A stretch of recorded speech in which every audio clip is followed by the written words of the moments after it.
I just want you to know you have cute toes. You and Dwight Smith, okay? I just want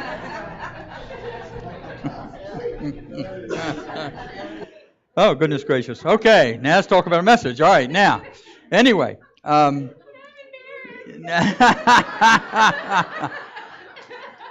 Mission accomplished. Anyway. The road less traveled, learning to give ourselves away. Now, you're not going to hear that a lot today, but I hope what you'll find at the end of the message that this is what comes out for you. Because you see, in unity, most of us learn to take the road less traveled. You know, in the midst of conflict, we see peace. Most people in the midst of conflict see being defensive, see protecting oneself, but we see peace. The road less traveled says that we are willing to give ourselves away. And I say that in a positive sense. I'm not talking about codependence. I'm not talking about turning your life over to another person and to the ego. I'm talking about letting go of the ego, stepping into that real eternal self. We call it the spiritual self. And allowing that to be, in essence, the master of my soul. But we go within to do that. We don't do it from the outside. Because when we go outside, we always get disappointed. Because everything outside is temporary. When we go within, we find that Christ's presence and everything is permanent in nature. Thank you. You don't have to leave. He's beautiful. Anyway, 2 weeks ago I talked about the law of attraction. Law of attraction says what we think about, what we focus on, we produce. We are built in such a way that we visualize and then we produce that which we focus on and spend our attention on. Last week we talked about, in essence, the law of cause and effect, but we really talk about, instead of just knowing that there is God, just knowing that I'm a spiritual being, we really talked about being a spiritual being by having a walk with God on an ongoing basis 24 hours a day.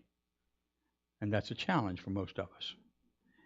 And today we're going to talk about this law of reciprocity. But you know, there are a lot of universal laws. There's the law of giving and receiving, the law of circulation. There's a law of unconditional love.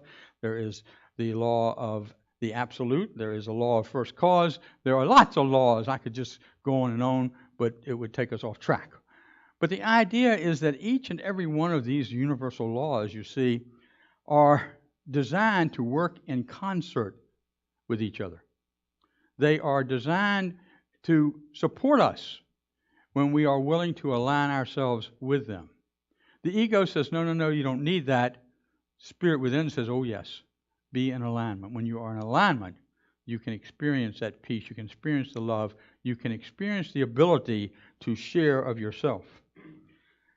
And the neat thing about universal laws, all of them, is that they show no favoritism. You remember Jesus said something like this, that the sun and the rain shine and pour on all individuals, whether they are good or whether they act in inappropriate ways. That's Richard Bunch's translation of the New Testament. But anyway, you know, and I'm sure that's what Jesus meant. But anyway, but you know, these laws are referred to in theology, in unity, as the kingdom of God. That when we live in the kingdom of God, and we can all do it, that we are living in alignment with these universal laws. We are staying in alignment with them, and we are focusing on those. In science, it calls it the unified field.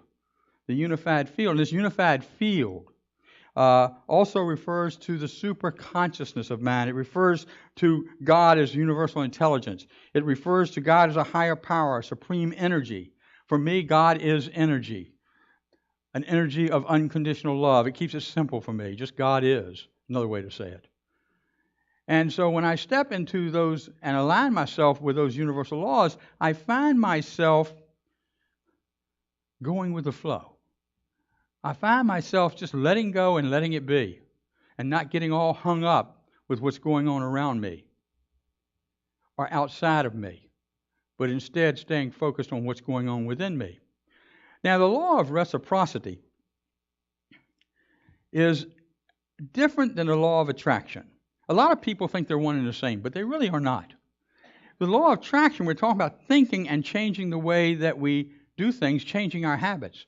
The law of reciprocity is all about what we do and the effect it has on ourselves and others. The law of reciprocity is all about action, the fifth principle in unity. That if you believe all this other stuff, then take action. Live it, be it. And the law of reciprocity says what you put out there comes back at you. So what goes around comes around. And as we look at that law, I want to share a story with you. Kind of think determines it. And I just found out a little while ago I could have had a video for you about it, but I'm going to tell the story anyway, okay? There was a fellow or a woman who was in her car on a fairly lonely road.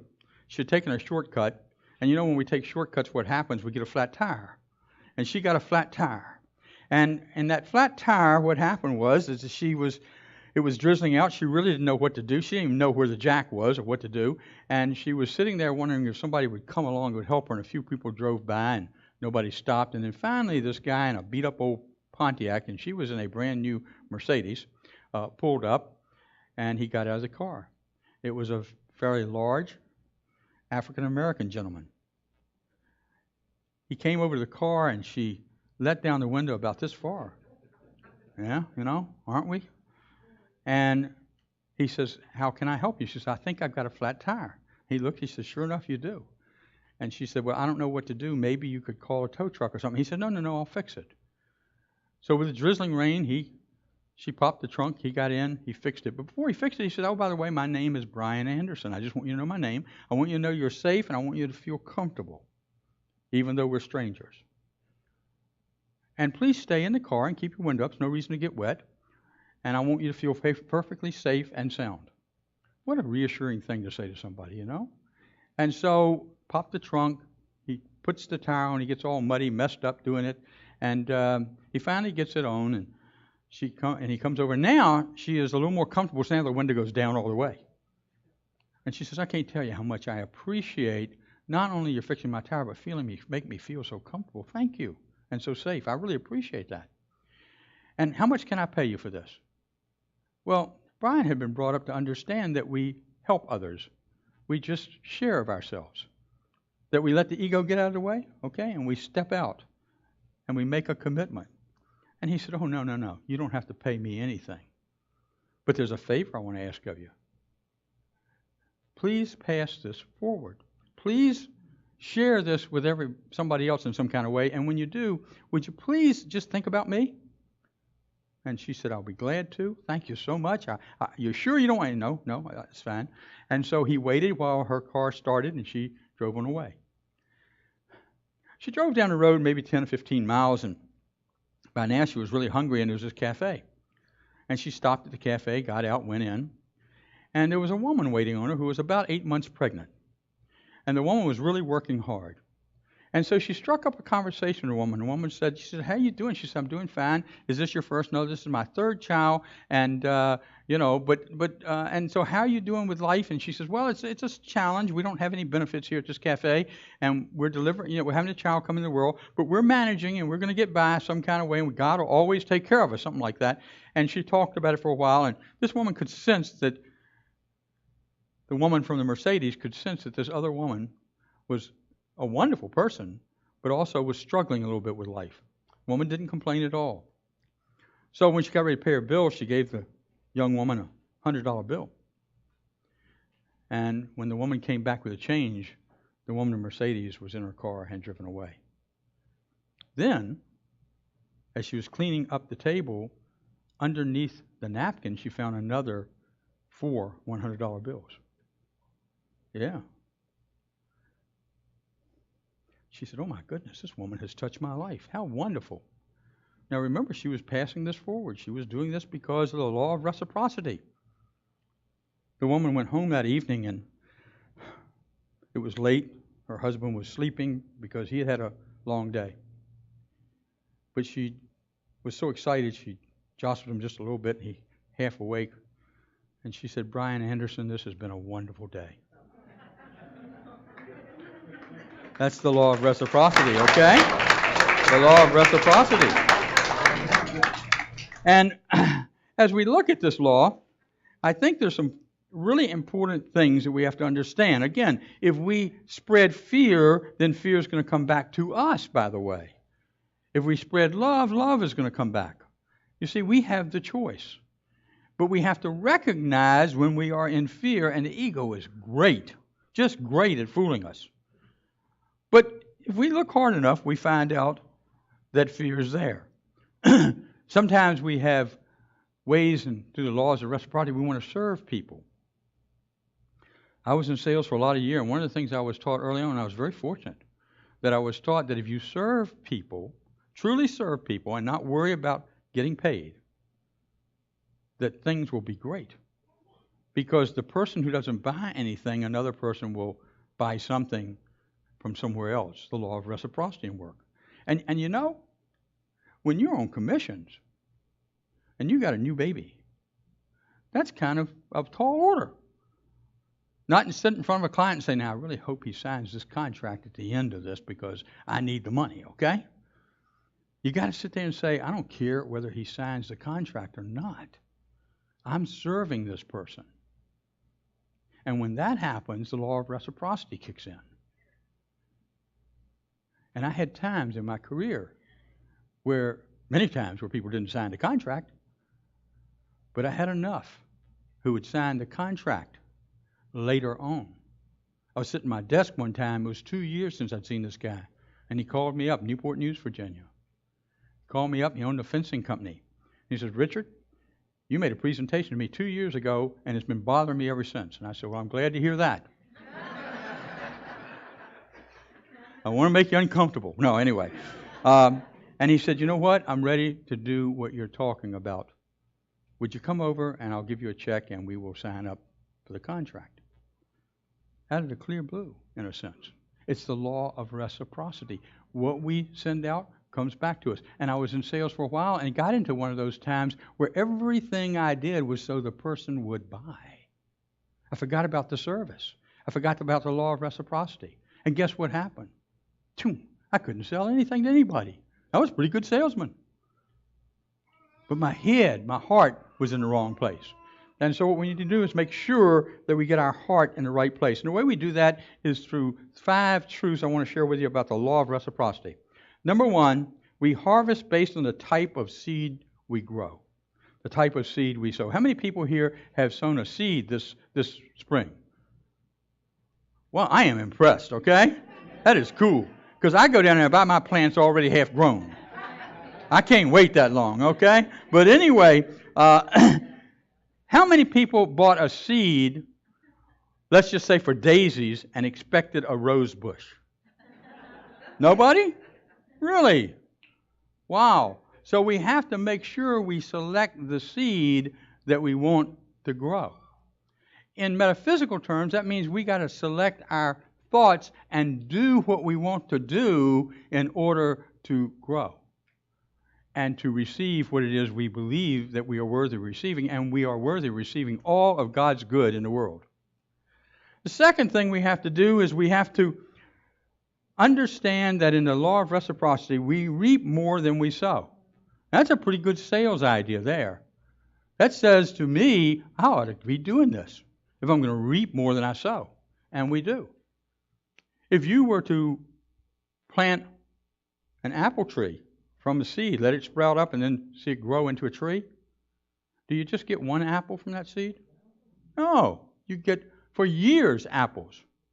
A tomato plant, one little tomato plant produces lots of tomatoes. And so we understand that what happens is we reap more than we sow. We have come back to us more than we can ever sow because the universe is made that way. We are created that way to reproduce with one another. The third thing is to take time to reap what we sow, or it takes time to reap what we sow. In other words, those who raised their hand and said, yeah, I planted a seed, how many of you dug it up to make sure it's growing? No? Rob Jones does. Okay, I understand, all right? And anyway, so what we have to do is understand that it takes time for the root structure to take place. It takes time with me spiritually for my root structure to take place, for me to really understand and believe and firmly step into this idea of universal law, into this idea that God is good all the time, no matter what. This idea that I can let go of the ego, get that behind me, as Jesus said, and I can step into life fully and abundantly. And I don't know where the abundance is going to come from. I don't have to worry about that. I don't know what's going to happen next. I don't have to worry about that. Because it will happen in the right and perfect way if I sow the right seeds. If I let them grow and don't rush them along. The fourth thing is the quality of what you sow depends upon the quality of the seed. I said earlier, about 3 years ago, I bought a package of seeds. Now, the reason I bought them, they were regularly $3 or $4, that the store had them on sale for 10 cents a piece. Do you know how many plants, do you know how many flowers, do you know how many things I got from those seeds? Zip! They were about 2 years old. Okay? They had gone past the stage of germination. They were tired. And so I didn't have any results because, you see, I didn't worry about the quality of the seed. We understand that when we are aware of what we are doing, the seeds that we are planting, if you would, that we have to prepare our fields. We have to prepare ourselves. We have to spend time in prayer and meditation. That when we are working on the quality of the seed, that we have to also water and fertilize that seed. Water and fertilize ourselves. We do that through prayer, meditation, reading, study, sharing our thoughts and our ideas with one another, growing in community, if you would. Sharing our lives together. And sometimes we don't want to share our lives together. Sometimes we want to go for the hills when something goes wrong. And I watch this happen sometimes in a unity, and what's happening is the person saying, I'm really ashamed that I'm human. I'm really ashamed that this happened to me. But you don't have to be ashamed. You don't have to worry about that. What you can do is step into the forgiveness, step into the light, step into the love, and step out of fear. And then you can share with the community what you would like to share, or with the ministers what you would like to share, or with a good friend here at Unity what you'd like to share. You don't have to share it with everybody. It's nobody's business. But you can share because you're of a like mind. And so we prepare our fields and we prepare ourselves and we water and fertilize. And then the next thing we have to do is kill off pests. We got this gorgeous azalea bush this year. And I always look forward to it blooming fully, and it didn't bloom this year. Because some pests got into it. And I had not watered and fertilized it. I hadn't taken care of it.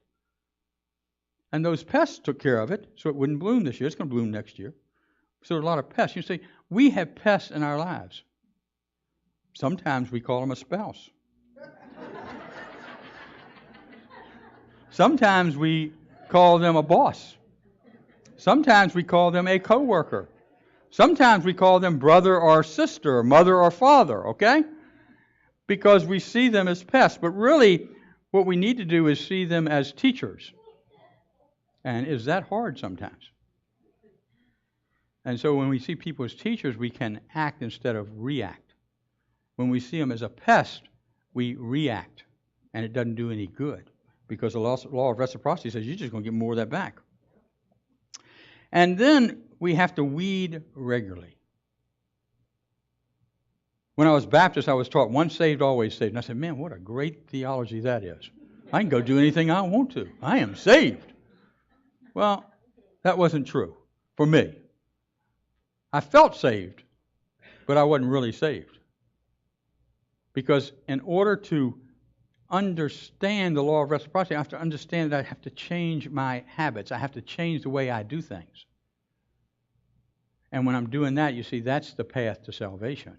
It is being born again and again and again. And we get tired of it and again. But it works because we're willing to transform our lives. We're willing to step into the law. We're willing to step into what God is, that God of energy. There's a parable that Jesus just used. He said there was a king. And this king went away and he came back. And he said to his folks, I was hungry and you gave me food. I was thirsty and you gave me drink. I was a stranger and you took me in.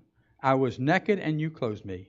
I was sick and you visited me. I was in prison and you came to me.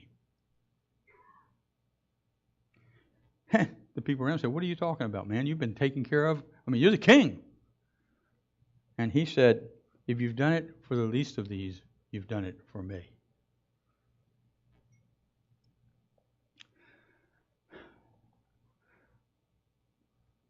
Martin Luther King wrote a wonderful, wonderful letter. Professor Fowler said it ought to be in the Bible. It ought to be the newest gospel, okay, in the Bible. The letter from Birmingham jail.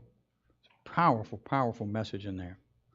And in there he said, quote, I am in Birmingham because injustice is here. He was writing to a group of ministers who didn't think he should be there.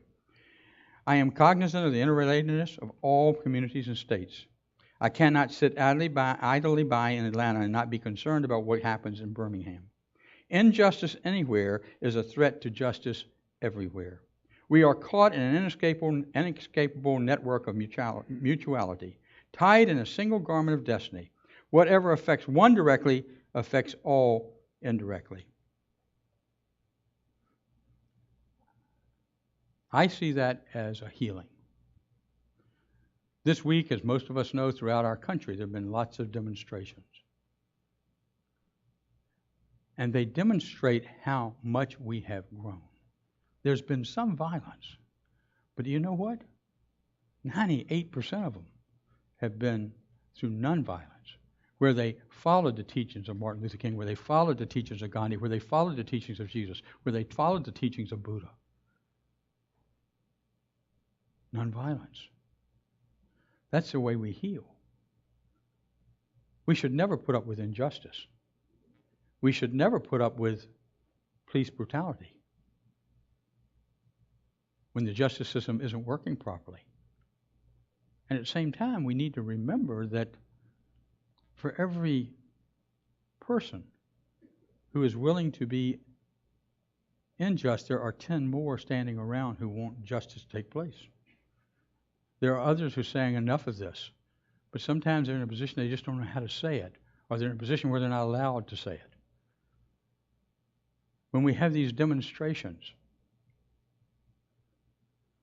I see them as a process of healing. We've come so far. In the 60s, it was terrible. Some of you probably saw the movie Selma.